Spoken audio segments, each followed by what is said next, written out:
when an agricultural offering became a personal income requirement. All right, let's open up a new case file. Today, we're investigating the teaching of first fruits giving.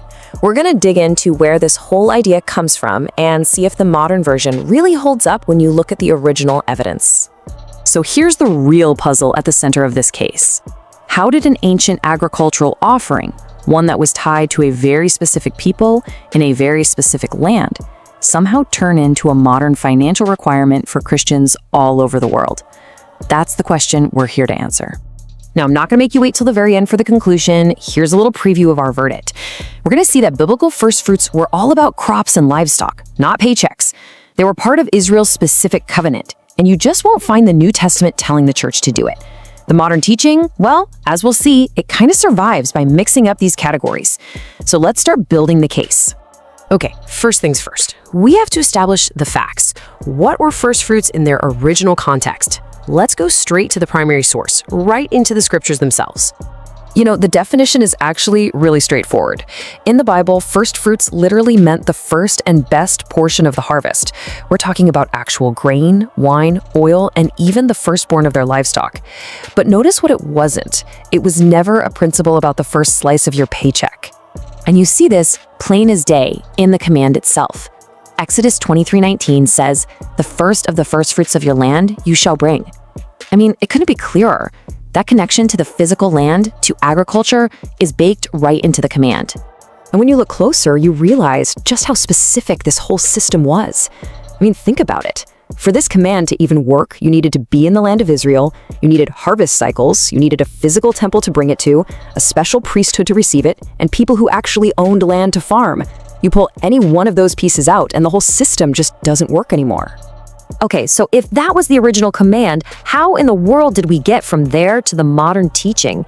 In this next section, we're going to trace the evidence and see how the term first fruits got completely transformed when we move from the Old Testament into the New. This is where things get really interesting. When you get to the New Testament, the word first fruits stops being a command about giving crops and becomes this incredibly powerful metaphor. Jesus is called the first fruits of the resurrection. He's the first part of the great harvest of people who will be raised from the dead. We, as believers, are called a kind of first fruits of God's new creation. But you know what's completely missing? Any command, anywhere, from the apostles telling the church to give a first fruits offering of money. The meaning just fundamentally changes. So let's just put these side by side for a second. The original harvest law gets turned into a salary principle. A covenant tied to the land of Israel becomes a funding model for the modern church. A literal agricultural offering becomes a required slice of your income. See, this isn't a continuation of the old practice. It's taking a word and reapplying it to a totally different system. So that begs the question, right? In any investigation, you have to ask about motive. If the biblical evidence shows such a clear shift in meaning, why does this modern teaching about giving first fruits persist so strongly? Well, the reasons are pretty compelling, actually. It uses biblical language, so it sounds really authoritative. For churches and organizations, it produces very predictable financial results, and honestly, it appeals to a really good desire that people have to honor God, to give Him the first and the best. It even taps into that expectation of being blessed in return. But here's the crucial point we can't miss. Just because something is appealing or sounds good, that doesn't make it a command from the apostles for the church.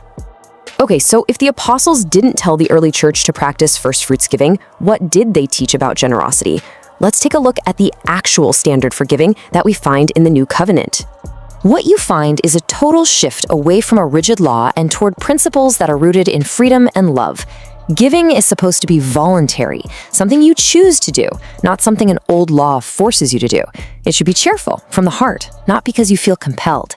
It's proportional to what you have, and ultimately, it's spirit-led, something each person decides for themselves. And man, this one verse from 2 Corinthians just nails it perfectly. Each one must give as he has decided in his heart.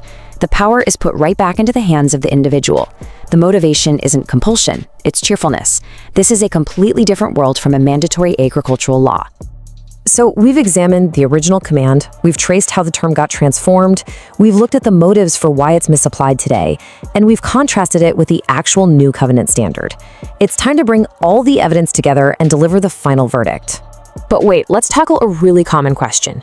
Isn't the principle of giving God the first still a good one? And the answer is absolutely. Prioritizing God with your finances is a wise and wonderful thing to do.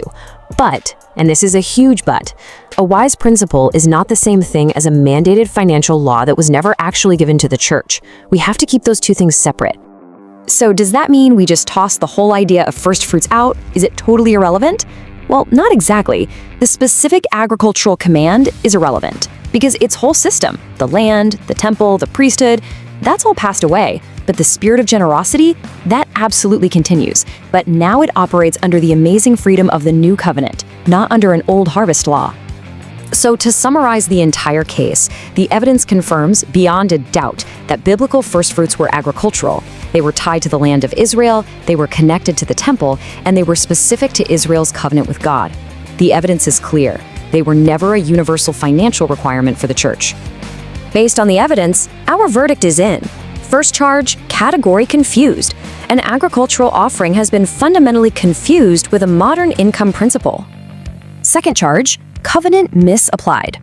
A law that belonged to Old Covenant Israel has been incorrectly forced onto the New Covenant Church.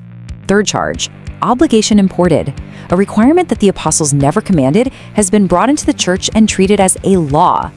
And therefore, the final verdict, based on all the facts presented in this case, is false doctrine confirmed. And with that, this case file is now closed. If the cross put it to death, we tag it, tow it, and refuse to resurrect it. Share it if it helped you.